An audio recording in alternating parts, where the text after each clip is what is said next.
നമസ്കാരം. എല്ലാ സജ്ജനങ്ങൾക്കും പിതൃപൂജ എന്ന യൂട്യൂബ് ചാനലിലേക്ക് സ്വാഗതം. നമ്മൾ കഴിഞ്ഞ എപ്പിസോഡിൽ പറഞ്ഞ പോലെ ഇത്തവണ സപിണ്ഡീകരണം എന്ന കർമ്മത്തെക്കുറിച്ചാണ് പറയുന്നത്. സപിണ്ഡീകരണം എന്ന് വെച്ചാൽ ഈ നമ്മുടെ മരിച്ചുപോയ ആത്മാവിനെ മുന്നത്തെ 3 ജനറേഷനുമായി ചേർത്ത് സ്വർഗത്തിലേക്ക് അയക്കുന്ന ഒരു പ്രക്രിയ ആണ് സപിണ്ഡീകരണം. 3 പേരുടെ കൂടി ചേർത്ത് നമ്മൾ അയക്കുകയാണ് ചെയ്യുക. അപ്പോൾ ഈ ഇപ്പോൾ മരിച്ച ആളുടെ ആത്മാവ് ഇപ്പോൾ അതിവാഹികം എന്ന് പറഞ്ഞ സൂക്ഷ്മ അങ്ങേരെ ജീവാത്മാവ് ഈ അതിവാഹികം എന്ന് പറഞ്ഞ ഒരു സൂക്ഷ്മ ബിന്ദുവിലാണ് ഇപ്പോൾ ഉള്ളത്. അതിൽ നിന്നാണ് ഈ 10 ദിവസ പിണ്ടം രൂപീകരണം മൂലം ഒരു രൂപം ഉണ്ടാകുന്നത്. അങ്ങനെ 10 ദിവസത്തെ പൂർണ്ണ വളർച്ചയെത്തിയ ആ പിണ്ട രൂപം വിശപ്പും ദാഹവുമായി 11-12 ദിവസങ്ങളിൽ പിണ്ടം ഭക്ഷിക്കാൻ വേണ്ടി തയ്യാറാകുന്നു. അപ്പോൾ ആ സമയത്താണ് നമ്മൾ സപിണ്ഡീകരണം നടത്തുന്നത്. എല്ലാ ജാതി മതവിഭാഗങ്ങൾക്കും 4 വേദക്കാർക്കും പറയുന്നത് ക്ഷത്രിയ ബ്രാഹ്മണ വൈശ്യ ശൂദ്ര 4 വിഭാഗങ്ങൾക്കും സപിണ്ഡീകരണം 12-ാം ദിനം തന്നെയാണ് പറഞ്ഞിരിക്കുന്നത്. ഗരുഡപുരാണത്തിൽ അത് എടുത്തു പറയുന്നുമുണ്ട്. 12-ാം ദിവസം തന്നെയാണ് സപിണ്ഡീകരണം. ചില സ്ഥലങ്ങളിൽ 11-ാം ദിവസം ഈ എണ്ണ തേച്ച് കുളി എന്നൊരു ചടങ്ങ് നടത്താറുണ്ട്. എള്ളെണ്ണ തേച്ച് എല്ലാ വീട്ടുകാരും കുളിച്ച് വൃത്തിയാകുന്ന 10 ദിവസം 10 രാത്രി കഴിഞ്ഞാൽ പുല മാറും. അതിനുശേഷം കുളിച്ച് 11-ാം ദിവസം കുളിച്ച് 12-ാം ദിവസം സപിണ്ഡീകരണം നടത്തും.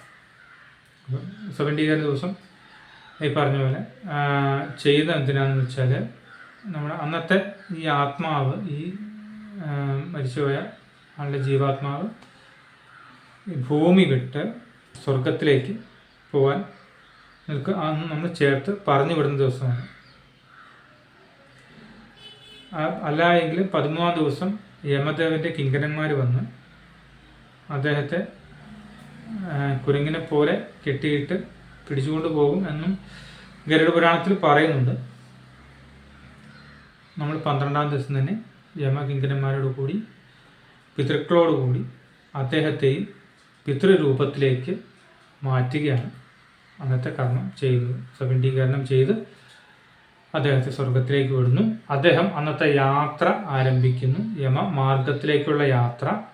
ഇനി 1 വർഷം നീണ്ട യാത്ര ഈ സപിണ്ഡീകരണ ശേഷം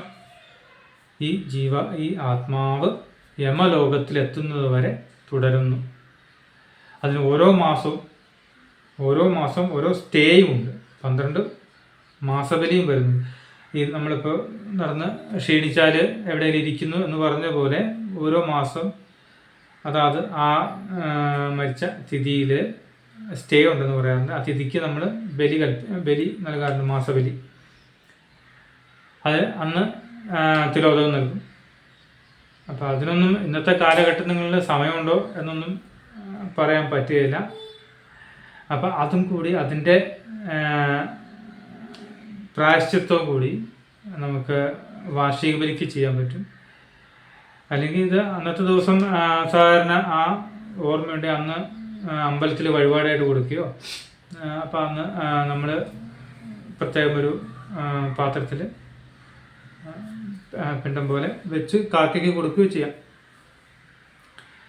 സമയം ഇല്ലെങ്കിൽ അതിനെങ്കിലും സമയം ഉണ്ടാവുമെന്ന് പ്രതീക്ഷിക്കുന്നു.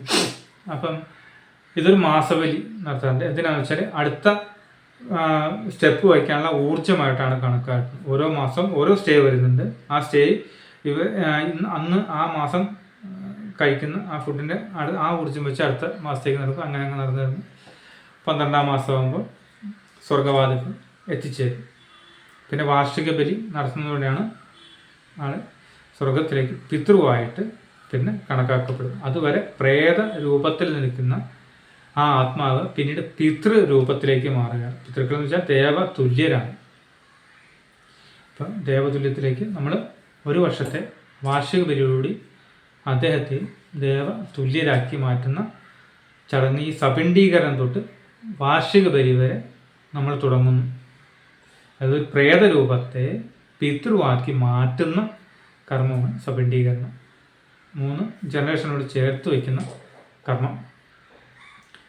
അന്നാണ് നമ്മൾ പുണ്യാഹമൊക്കെ ജപിച്ച് എല്ലാ വീട് കംപ്ലീറ്റ് പുണ്യാഹം തളിച്ച് ശുദ്ധമാക്കി. അതിനെക്കുറിച്ച് പറയുകയാണെങ്കിൽ ഇപ്പോൾ നമ്മുടെ കൊറോണയൊക്കെ വന്നത് കാരണം ഇപ്പോൾ എല്ലാവർക്കും അറിയാൻ കഴിയും. 14 ദിവസം ക്വാറന്റൈൻ കഴിഞ്ഞ് വീടൊക്കെ സ്മോക്ക് ചെയ്ത് ശുദ്ധീകരിച്ച് ആളുകൾ കയറുന്നത്. അതുവരെ പുറത്തുനിന്ന് ഭക്ഷണം വാങ്ങിച്ച് പാഴ്സൽ വാങ്ങിച്ച് കഴിച്ചവർ ഈ ഫോഗൊക്കെ ചെയ്ത ശേഷമാണ് വീട്ടിൽ ഭക്ഷണം പാചകം ചെയ്യുന്നത്. എന്നുവെച്ചാൽ കൊറോണയുടെ ആ അണുക്കളൊക്കെ പോയി നശിച്ച് വീട് ശുദ്ധീകരിച്ച ശേഷം അകത്തേക്ക് ഭക്ഷണം പാചകം ചെയ്യുക, അങ്ങനെ എല്ലാ കാര്യങ്ങളും ചെയ്യുക. അപ്പം അടുത്തുള്ള ആളുകൾക്കൊക്കെ മനസ്സിലായി അവിടെ കൊറോണ ഇല്ല, അതൊക്കെ വിട്ടുപോയി.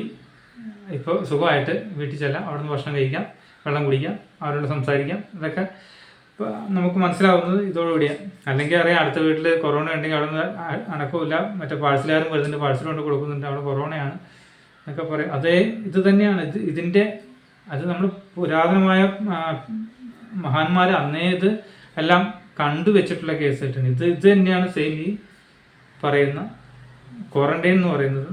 ഈ സങ്കല്പവും സെയിമാണ്, സബിൻഡിക്കേഷൻ്റെ സങ്കല്പവും സെയിം തന്നെയാണ്. മരണാനന്തര ചടങ്ങുകളും പുലയും കാര്യങ്ങളെല്ലാം ഈ ക്വാറന്റൈനോട്ട് ബന്ധപ്പെടുത്തി നമ്മളൊന്ന് ശ്രദ്ധിച്ചു നോക്കിയാൽ നമുക്കത് മനസ്സിലാവും. സബിൻഡിയെ സംബന്ധിച്ചിട്ടും ഈ നമ്മളെ ശുദ്ധീകരണം ചെയ്ത് എല്ലാം പുണ്യാഹം തളിച്ച് എല്ലാം ശുദ്ധജലം തളിച്ച് പുണ്യാഹമാക്കി അന്ന് എല്ലായിടവും ശുദ്ധീകരിച്ചിട്ടാണ് വിടുന്നത്. അന്ന് തൊട്ട് നമുക്കവിടെ ഭക്ഷണം പാചകം ചെയ്ത് കഴിക്കാം. അതിനും എല്ലാവർക്കും അറിയാൻ വേണ്ടി ഒന്ന് പുറത്തുനിന്നായിരിക്കും സദ്യ ഉണ്ടാവുക. എന്നവിടെ മിക്കവാറും പാചകം വയ്ക്കുന്ന പതിവില്ല. പുറത്തുനിന്ന് സദ്യ ഉണ്ടായാലും എടുത്തുകൊണ്ടിട്ടാണ് ഇപ്പോൾ കാണാറുള്ള പതിവ്. അതുപോലെ തന്നെ ഈ പഞ്ചഗവ്യം അന്ന് സബിൻഡികേഷൻ സമയത്ത് പിണ്ടകർത്താവ് കഴിക്കേണ്ടതാണ്. അതിനുശേഷം നമ്മുടെ ഹോമാഗ്നിയാൽ ഹോമം ചെയ്ത് നമ്മുടെ ഈ പറഞ്ഞ രോഗാണു നശിക്കുവാൻ വേണ്ടിയിട്ട് പണ്ട് പുരാതന ആചാര്യന്മാർ കണ്ടുപിടിച്ച കാര്യങ്ങളാണ് ഇതെല്ലാം. ഹോമം ചെയ്ത് പിതൃക്കളെ അതാത് പിതാമഹൻ, പ്രപിതാമഹൻ, പ്രപിതാമഹൻ ഇവരോട് ചേർത്ത് നമ്മൾ അയക്കുകയാണ് ചെയ്യുക. ആ യാത്ര വളരെ ദുർഘടം പിടിച്ച യാത്രയാണ്. ജമ്മുപുരിയിലേക്കുള്ള യാത്രാവിവരണം പറഞ്ഞു കഴിഞ്ഞാൽ ബുദ്ധിമുട്ടാണ്. അപ്പോൾ യാത്ര അത്രയും ക്ലേശകരമായ യാത്രയാണ്. അപ്പോൾ ഈ യാത്രയെ ക്ലേശം കുറയ്ക്കാൻ വേണ്ടിയിട്ട് ഗരുഡ പുരാണത്തിൽ ദാനധർമ്മങ്ങൾക്ക് വലിയ പ്രസക്തി നൽകിയിട്ടുണ്ട്. അത് ആ കാലഘട്ടം ഈ കാലഘട്ടം വ്യത്യാസമുണ്ട്. അത് നമുക്ക് കാലഘട്ടത്തിനനുസരിച്ച് ചുരുക്കാം. അപ്പോൾ അന്നത്തെ കാലഘട്ടങ്ങളിൽ പറയുന്നത് ഗോദാനം,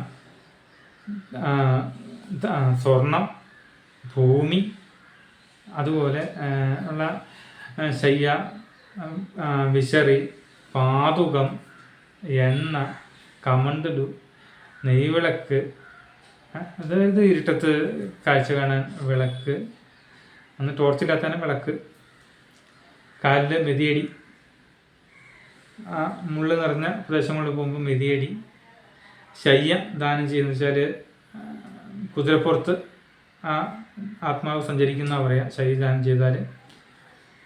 അതുപോലെ എണ്ണ, ലോഹങ്ങൾ, സ്വർണ്ണ, എള്ള്, പല അങ്ങനെ 32ഓളം ദാനങ്ങൾ പറയുന്നുണ്ട്. ഇതിൽ ഗോദാനം മഹത്തായ ദാനമാണ്. അതും നമുക്ക് ഇന്നത്തെ കാലത്ത് പ്രായോഗികമായ ദാനങ്ങളല്ല, എന്നാലും അതിനും പ്രതിവിധിയുണ്ട്. ഇപ്പം നമുക്ക് എല്ലാം ഒരാൾക്ക് വാങ്ങിച്ചു കൊടുക്കാൻ ഭൂമിയൊന്നും ഒരിക്കലും നടക്കുന്ന കേസിട്ട് ഒരാൾക്ക് തന്നെ 3 സെൻറ്റ് 5 സെൻറ്റ് വീട്ടിലേക്ക് മാറിക്കഴിഞ്ഞു, ഫ്ലാറ്റും പലതും ഒക്കെ മാറിക്കഴിഞ്ഞു. ഇതിനകത്ത് വേറൊരാൾക്കൂടെ വാങ്ങിച്ചു കൊടുക്കാൻ നടക്കില്ല. അപ്പോൾ ഇതിനകത്ത് സ്വർണവും നടക്കില്ല. ഇതെല്ലാം സങ്കല്പിച്ച് നമുക്കൊരു തുക, അത് വലുതാവണമെന്ന് യാതൊരു നിർബന്ധവുമില്ല. നിങ്ങൾ യാതൊരു വിധത്തിലും വലിയ ധനം മുടക്കി ഈ വക കർമ്മങ്ങൾ ചെയ്യേണ്ട കാര്യമില്ല. അവിടെ അത്രയ്ക്ക് യാതൊരു ആവശ്യമില്ല. ധനം മുടക്കേണ്ട കാര്യമില്ല. ധനം ദക്ഷിണയായിട്ട് ബ്രാഹ്മണന് നൽകിയാൽ സന്തോഷപൂർവ്വം അത് സ്വീകരിക്കും. കാരണം ഈ പറഞ്ഞ പോലെ അത്യാവശ്യം നമുക്ക് ഒരു തച്ചിൻ്റെ കാശെന്നൊക്കെ പറയാൻ വേണമെങ്കിൽ എന്ന് പറഞ്ഞ എന്തെങ്കിലും ദക്ഷിണ 1500 ഉണ്ടായാൽ അത് എങ്ങനെയോ ഓരോരുത്തരുടെ സൗകര്യപ്രകാരം 100 കൊടുത്താലും സന്തോഷമാകുന്ന ബ്രാഹ്മണന്മാരുണ്ട്, ഇല്ലായിരിക്കില്ല. അതുപോലെ ധനാട്ടിനാണെങ്കിൽ 5000 കൊടുക്കുന്നവരുണ്ട്, 10000 കൊടുക്കുന്നവരുണ്ട്, പല രീതിയിലും കൊടുക്കുന്നവരുണ്ട്. നമുക്ക് മാക്സിമം ഇത്രയും ധനമൊന്നും മുടക്കേണ്ട കാര്യങ്ങളില്ല ഇതിനകത്ത്. ശ്രദ്ധ, നമ്മൾ ചെയ്യുന്ന കാര്യങ്ങളുടെ ശ്രദ്ധയാണ് ഏറ്റവും വലുത്. ധനം രണ്ടാമതേ വരുന്നുള്ളൂ. ചെയ്യുന്ന പിതൃവിന് ചെയ്യുന്ന കാര്യങ്ങൾ, ഈ ആത്മാവിന് ചെയ്യുന്ന കാര്യങ്ങൾ ശ്രദ്ധയോടെയും നല്ല ഭംഗിയായിട്ടും മനസ്സിരുത്തിയും ചെയ്താൽ മാത്രം മതി. അതിൻ്റെ പുണ്യം എങ്ങനെയായാലും ലഭിക്കും. അതിന് ധനം ഒരു തടസ്സമേ അല്ല. ഇപ്പോൾ പലരും ധനം ഇല്ലാത്തത് മൂലം ചെയ്യാൻ മടിക്കുന്നവരുണ്ട്. അങ്ങനെയൊന്നും ചിന്തിക്കേണ്ട കാര്യം. ഇതിന് പൂജാദ്രവ്യങ്ങൾക്ക് കുറച്ച് പൈസ ആവശ്യം വരും, അത്രേ അതിൻ്റെ ആവശ്യം വരുന്നുള്ളൂ. ബാക്കിയെല്ലാം തന്നെ അങ്ങോട്ടും ഇങ്ങോട്ടും പറഞ്ഞ് അഡ്ജസ്റ്റ് ചെയ്യാവുന്ന കാര്യങ്ങളേ ഉള്ളൂ. ഇത്രയൊന്നും ദാനങ്ങൾ കൊടുക്കാൻ എല്ലാവർക്കും അറിയാം സാധ്യമാവുന്ന കാര്യമല്ല. അപ്പോൾ അവനവന് ചെയ്യാൻ കഴിയുന്ന രീതിയിൽ ചെയ്യാനും സാധിക്കും. ഇത് വലിയ ദാനം കൊടുത്ത് മറ്റുള്ളവർ ചെയ്യുന്ന വലിയ പൈസ ഉള്ളത് ധാരാളം പൈസയൊക്കെ മുടക്കി വലിയ രീതിയിൽ അടിയന്തരമൊക്കെ നടത്തി ചെയ്യുന്നത് കാണാറുണ്ട്. അതുപോലെ നമുക്ക് ചെയ്യാൻ പറ്റണമെന്നും നിർബന്ധമൊന്നുമില്ല. ചെയ്യാൻ ആഗ്രഹിക്കുന്നത് നല്ലതാണ്, ചെയ്യാൻ സാധിക്കുന്നത് നല്ലതാണ്. പക്ഷെ അങ്ങനെ ചെയ്യാൻ പലർക്കും പറ്റിയെന്ന് വരില്ല. അപ്പോൾ അത് കാരണം അത്ര ധനം മുടക്കിയൊന്നും ചെയ്യേണ്ടതില്ല. അപ്പോൾ ഞാൻ പറഞ്ഞത് ഈ ദാനധർമ്മങ്ങളെല്ലാം ചെയ്യുന്ന ശ്രേഷ്ഠമായി ഗരുഡപുരാണത്തിൽ പറയുന്നുണ്ട്. അതായത് ഗോദാനം ചെയ്തു കഴിഞ്ഞാൽ ഈ ഗോവിൻ്റെ വാല് പിടിച്ചാണ്.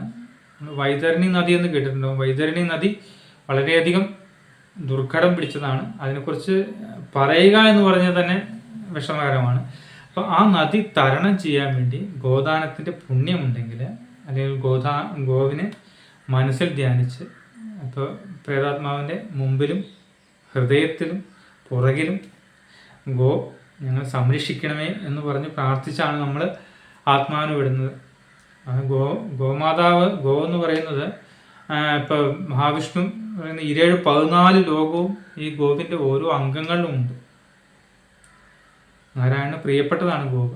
മഹാലക്ഷ്മിയാണ്, മഹാലക്ഷ്മി വസിക്കുന്നതാണ് ഗോവ് എന്ന് പറയുന്നത്. അപ്പോൾ ആ നാരായണനും മഹാലക്ഷ്മിയുടെയും സഹായത്തോടെയാണ് നമ്മൾ വൈതരണി നദി ഈ ആത്മാവിനെ കടത്തി വിടുന്നത്. അപ്പോൾ ജീവിച്ചിരിക്കുന്ന ഒരു പശുവിനെ ദാനം ചെയ്യണമെന്നില്ല, അതിന് പകരം വേറെ മാർഗങ്ങളും പറഞ്ഞിട്ടുണ്ട്. അത് അധികം കാശുകളുള്ള കാര്യമൊന്നുമില്ല. ഒരു 15-20 രൂപ കൊടുത്താൽ ഒരു നാളികേരം വാങ്ങിച്ചാൽ നാളികേരം ഗോവായി സങ്കല്പിച്ച് നമുക്ക് കൊടുക്കാം. അതും കൽപ്പോഷത്തിൻ്റെ ഭാഗമാണ്. എന്തും സങ്കല്പിച്ച് നമുക്ക് ചെയ്യാവുന്നതേ ഉള്ളൂ. അപ്പോൾ സങ്കല്പം മനസ്സിരുത്തിയായിരിക്കണം. ഈ ഈ ആത്മാവ് യാതൊരു പ്രയാസം കൂടാതെ അവിടെ എത്തിച്ചേരണമേ എന്നുള്ള ആഗ്രഹത്തോടെയും അദ്ദേഹത്തിനോടുള്ള സ്നേഹവായ്പോടും കൂടി നമ്മൾ ചെയ്യണം, മനസ്സിരുത്തി ചെയ്യണമെന്നേ ഉള്ളൂ. അതിന് പറഞ്ഞ പോലെ കൊടുക്കണമെന്ന് നിർബന്ധമൊന്നുമില്ല. ഇതിനകത്ത് ഗരുഡപുരാണത്തിൽ ഓരോ കാര്യങ്ങൾക്കും ഓരോ പറഞ്ഞിട്ടുണ്ട്. ഇപ്പോൾ ശയ്യാദാനം ചെയ്തു കഴിഞ്ഞാൽ കുതിരപ്പുറത്ത് ആത്മാവിന് പോകാൻ സാധിക്കും. ഈ വൈഷമ്യങ്ങളൊന്നും വേണ്ട, അല്ലാതെ തന്നെ പോകാൻ സാധിക്കും. അതിനാണ് ശയ്യാദാനം. ശയ്യാദാനം അരയന്നങ്ങളുടെ തൂവൽ നിറച്ചാണ് ശയ്യ കൊടുക്കേണ്ടതെന്ന് പറയേണ്ടത്. അതൊന്നും അറിയാൻ നടക്കുന്ന കേസ് കേട്ടോ, അതൊന്നും ഇപ്പോൾ നടക്കില്ല. അപ്പോൾ ഇതൊക്കെയാണ് ദാനധർമ്മങ്ങളെക്കുറിച്ച് പറയുന്നത്. ദാനധർമ്മങ്ങൾ നടത്തി കഴിഞ്ഞാൽ ഇപ്പോൾ മരണാസന്നനായ ഒരാൾക്ക് ഈ ദാനങ്ങളൊക്കെ ചെയ്താൽ അയാൾ പിന്നീട് ഡയറക്റ്റ് സ്വർഗ്ഗലോകത്ത് എത്തുന്നതാണ് പറയുക. മരിച്ച ശേഷം ഈ ആത്മാവിനെ സങ്കല്പിച്ചുകൊണ്ട് പുത്രനോ ബന്ധുക്കാരോ പുത്രിയോ ആരായാലും ഈ ദാനങ്ങൾ ചെയ്താൽ മതി. സവണ്ടീകരണം നടത്തുന്ന പുത്രനാണ് സവണ്ടീകരണം നടത്തേണ്ടതെന്ന് പറയുന്നുണ്ട്. ഇപ്പോൾ അത് എല്ലാവർക്കും എല്ലാ വീടുകളിലും ഇപ്പോൾ പുത്രന്മാർ പഴയ പോലെ ഉണ്ടാവണമെന്നില്ല. എല്ലാ വീടുകളിലും ഇപ്പോൾ ഒരു മകളോ മകനോ എല്ലാം മിക്കവാറെല്ലാം പെൺകുട്ടികളാവാം പല വീടുകളിലും. അപ്പോൾ പെൺകുട്ടികൾക്കും ഇത് അടുത്തിരുന്ന് ചെയ്യാം. അപ്പോൾ അതിനകത്ത് ചെയ്യണം എന്നുണ്ടെങ്കിൽ ഇപ്പോൾ മരിച്ചതിൻ്റെ ആളുടെ സഹോദരന്മാരുടെ മക്കൾ ആൺകുട്ടികളായാലും അവരായാലും മതി, കൂടെ ഇവർക്കും ഇരിക്കാം, ഇവരും ഇതിൽ ഭാഗഭാഗാക്കാം. ഇനി പ്രായോഗികമാണ്. കാലം മുന്നോട്ട് പോകും തോറും സ്ത്രീകൾക്കും കർമ്മം ചെയ്യാം എന്ന അവസ്ഥ തന്നെയാണ്. കാരണം ഓരോ വീടുകളിൽ നമുക്ക് തന്നെ അറിയാം, മുന്നേയൊക്കെ 7-8 മക്കളൊക്കെയാണ് ഉണ്ടാവുക. എൻ്റെ അച്ഛന് 4 പിള്ളേർ. ഇപ്പം എനിക്ക് 2 പെൺകുട്ടികളാണ്. അപ്പം മിക്കവാറും എല്ലാവരുടെയും കൂട്ടുകാരെയൊക്കെ നോക്കിക്കഴിഞ്ഞാൽ ചിലപ്പോൾ ഒരാളോ 2 പേരോ അതിൽ കൂടുതൽ കാണില്ല. മിക്കവാറും എല്ലാം 2 പെൺകുട്ടികളൊക്കെ ആയിരിക്കും. ചിലർക്ക് ഒരാണ് 1 പെൺകുട്ടി, ചിലപ്പോൾ 2 ആൺകുട്ടി. എങ്ങനെയായാലും 2 പേരിൽ കൂടുതലൊന്നും അധികം ഇല്ല. ഇനി അങ്ങോട്ട് പോകും തോറും 2ഉം കുറഞ്ഞ് 1ആയിട്ട് മാറുള്ളൂ. കാരണം ജീവിതത്തിൻ്റെ ബുദ്ധിമുട്ടുകളും മുന്നോട്ടുള്ള യാത്രയും. അപ്പോൾ അതുകൊണ്ട് തന്നെ ആൺകുട്ടികൾ വേണമെന്ന് നമുക്ക് നിഷ്കർഷിക്കാൻ പറ്റില്ല. കാലത്തിൻ്റെ മാറ്റങ്ങളനുസരിച്ച് ഇതിലും മാറ്റം വന്നുകൊണ്ടിരിക്കാം. അപ്പം ഇതാണ് സബലീകരണം. സബലീകരണം വളരെ ഇമ്പോർട്ടൻ്റ് ആയി ചെയ്യേണ്ട കർമ്മം തന്നെയാണ്. ഏറ്റവും അറിവുള്ള ആചാര്യനെ കൊണ്ട് നമ്മളത് ചെയ്യിക്കാൻ ശ്രമിക്കുക. അന്നത്തെ ദിവസം നമുക്ക് സകല ദോഷങ്ങൾക്കും ഉള്ള പരിഹാരവും ചെയ്യേണ്ടതാണ്.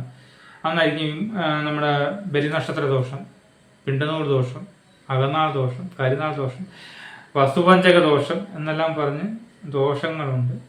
അത് പറഞ്ഞ് ധാരാളം പൈസയും ഈടാക്കാറുണ്ട്. അങ്ങനെയുണ്ട്. അത് പൈസ മുടക്കേണ്ട കാര്യങ്ങളൊന്നും തന്നെ ഇതിനകത്ത് ഇല്ല. വസുപഞ്ചക ദോഷം എന്നെല്ലാം പറയുന്നത് അതിൽ കുറേ സ്പെസിഫിക്കേഷൻസ് കൊടുത്തിട്ടുണ്ട്. അതുണ്ടെങ്കിൽ മാത്രമാണ് ഈ വസുപഞ്ചക ദോഷം നമ്മളെ ബാധിക്കുകയുള്ളൂ. അപ്പം അതിന് നമുക്കൊരു കൂർച്ചം എന്ന് വെച്ചാൽ ദർഭ വെച്ച് നമ്മൾ ചെയ്യുന്ന അതാണ് കൂർച്ചം. അത്ര വലിയ ചിലവുള്ളതല്ല. അതിന് പരിഹരിക്കാവുന്ന കാര്യങ്ങളേ ഉള്ളൂ. അപ്പം അതെല്ലാം നമുക്ക് ഒത്തിരി ചില ആളുകൾ അതിനെക്കുറിച്ച് ധാരാളം 5000 രൂപ 10000 രൂപയൊക്കെ ചോദിക്കുന്നതായിട്ട് കേൾക്കാറുണ്ട്. ഞാൻ കണ്ടിട്ടില്ല, എനിക്കറിയില്ല അതിനെക്കുറിച്ച്. പറഞ്ഞ അറിവുണ്ടെന്ന് മാത്രമേ ഉള്ളൂ. പല ജ്യോതിഷന്മാരും തെറ്റിദ്ധരിപ്പിക്കാറുണ്ട്.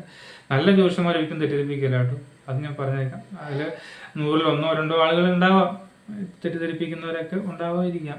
പക്ഷെ അറിവുള്ളവരാരും അങ്ങനെ തെറ്റിദ്ധരിപ്പിക്കില്ല. വസുപഞ്ചദോഷം എന്ന് പറഞ്ഞാൽ അതിൻ്റെ യഥാർത്ഥ കാര്യകാരണങ്ങളെല്ലാം പറഞ്ഞ് ദോഷവശങ്ങൾ ഉണ്ടെങ്കിൽ മാത്രം ചെയ്യേണ്ട കർമ്മങ്ങൾ അതും നമുക്ക് ചെയ്യാം. മൃത്യുഞ്ജയ ഹോമം, അല്ലെ മൃത്യുഞ്ജയ പുഷ്പാഞ്ജലി, അങ്ങനെ കുറച്ച് കാര്യങ്ങളുള്ളൂ. വലിയ ധനം മുടക്കേണ്ട കാര്യങ്ങളൊന്നും വരുന്നുമില്ല. അതിനെക്കുറിച്ച് നമുക്ക് അടുത്ത എപ്പിസോഡിൽ പറയാൻ നമുക്ക് ദോഷങ്ങൾ എന്താണ്, പുലവാലായ്മകൾ എന്താണെന്നുള്ളതിനെ കുറിച്ച് നമുക്ക് പറയാം. അത് പുലയെക്കുറിച്ച് പുലകൾക്കും ഭയങ്കര പുല എത്ര ദിവസത്തേക്കാണ്, എന്താണ്, അങ്ങനെ എന്നൊക്കെ കുറച്ച് ചോദ്യങ്ങൾ വരുന്നുണ്ട്. അതിനെക്കുറിച്ച് നമുക്ക് അടുത്ത എപ്പിസോഡിൽ പറയാം. നമസ്കാരം.